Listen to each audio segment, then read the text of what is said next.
பிரபு அவர்கள் தவறு செய்யறாருன்னா நீ அதை சுட்டிக்காட்டி பேசு. இல்ல வேற ஏதாவது கொள்கை ரீதியா ஏதாவது வந்து தப்பா பேசிட்டாரா அதை சுட்டிக்காட்டி பேசு. இல்ல தவறான ஒரு சட்ட விரோதமான செயல்களில் ஈடுபட்டுட்டாரா அதை சுட்டிக்காட்டி பேசு. அதை விட்டுட்டு படிப்பை வந்து சுட்டிக்காட்டி கேவலப்படுத்துற வகையில பேச வேண்டிய அவசியம் என்ன இருக்கு? அப்படி அப்படி ஒரு பேசிதான் நீ வந்து மீடியால வருமானம் சம்பாதிச்சே ஆகணுமா? அப்படி சம்பாதிச்சுதான் உங்க குடும்பம் சாப்பிட்டே ஆகணுமா? இல்ல அப்படி சம்பாதிச்சுதான் இல்ல அந்த அரசியல்ல பேரும் புகழும் சம்பாதிக்கணுமா?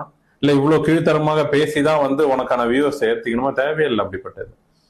சீமான் பாத்தீங்கன்னா எல்லா மருத்துவ இதுக்கும் பாத்தீங்கன்னா வாழ்த்து சொல்றார். எந்த மருத்துவர் பல் மருத்துவ இது வந்தாலும் சரி, டாக்டர்ஸ் டே வந்தாலும் சரி, இல்ல இயன்முறை மருத்துவர்களுக்கான பிசியோதெரபி மருத்துவர்களுக்கான அந்த நாள் வந்தாலும் சரி, முதல் ஆளா அவர்களை வாழ்த்தி அந்தந்த துறையில இருக்கக்கூடிய நல்லதுகளையும் இதையும் உயர்த்தி பேசி வாழ்த்து கொடுக்கறது சீமான். உடனே தம்பி வந்து கீழத்தரமா இதே மாதிரி அதே துறையை வந்து தாழ்த்தி பேசுறது சீமானுடைய தம்பிகள். சாட்டை துறை முருகன் எவ்வளவு ஒரு கேவலமான ஒரு காம்பினேஷனா இல்ல? அண்ணன் வாழ்த்து வாரான், ஒரு தூத்து வாரான்.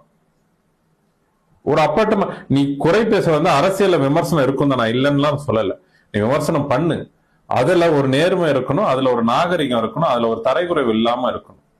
இஷ்டத்துக்கு நம்ம பேசுறாங்க, வாய மூடிட்டு இருக்கிறாங்க அப்படின்னா ஒன்ன வந்து அவ்வளவு தூரம் அவனெல்லாம் நீ ஒரு பெரிய ஆள் இல்லைன்னு நினைக்கிறதுனால அவங்க எல்லாம் வாய மூடிட்டு இருக்கிறாங்க. அதை வந்து தமக்கு வந்து பலம் இருப்பதாக இவர் நினைச்சுக்கிட்டாருன்னா அது அவருடைய அறியாமை, அவருடைய முட்டாள்தனம். இதற்கெல்லாம் வந்து ரெஸ்பாண்ட் பண்ணிட்டு இருக்கணுங்கிற அவசியம் இல்லை. பிரபு அவர்களோ இல்ல தமிழக வெற்றி கழகத்தை சார்ந்தவர்களோ இதை பத்தி சட்டையே பண்ணக்கூடாது. அவெல்லாம் ஒரு ஆளான்ட்டு நம்ம போயிட்டே இருக்கணும்.